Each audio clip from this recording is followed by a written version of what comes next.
deklarasi cegah dan penurunan stunting. Yang pasti harus bebas dari stunting.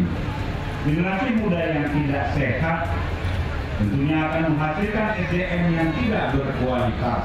Oleh karena itu, jika ingin menjadi bangsa yang maju, kompetitif, dapat bersaing dengan baik dengan bangsa-bangsa yang lain, pembinaan generasi muda harus kita utamakan.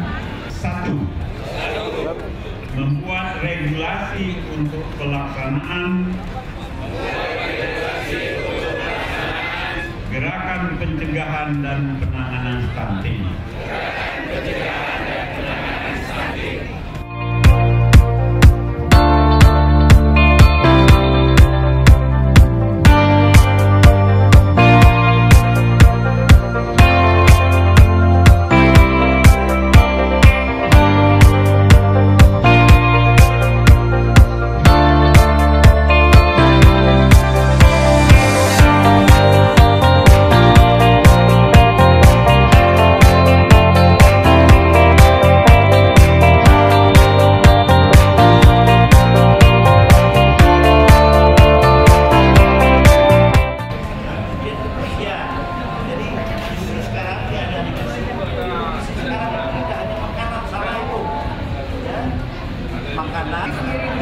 Gizi buat diri sendiri dulu, gitu kan?